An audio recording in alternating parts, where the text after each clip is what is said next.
Hello everyone, today I'll share a handy trick on how to effortlessly open multiple tabs in Chrome with just a single click.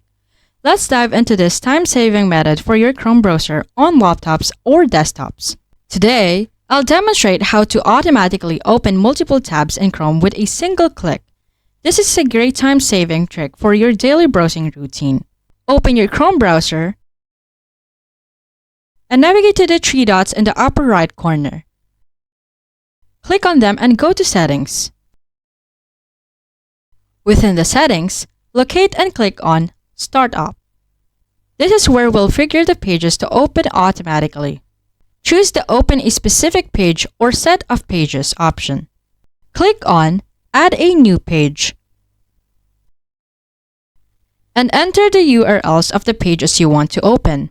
For instance, you can add YouTube, Facebook, and Instagram, also anything you want.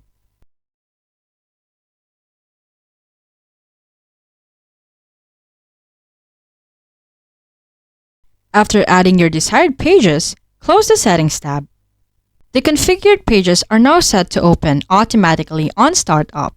Close and reopen your Chrome browser. With a single click, all the specified tabs will open simultaneously, streamlining your browsing experiences. If you wish to modify or remove specific pages, simply right-click on the tab and choose the appropriate option. This gives you a flexibility in customizing your startup tabs. And there you have it! You've successfully learned how to set up Chrome for quick access to multiple tabs with just one click. If you found this tutorial helpful, share it with your friends and subscribe for more tips. Thanks for watching and have a fantastic day.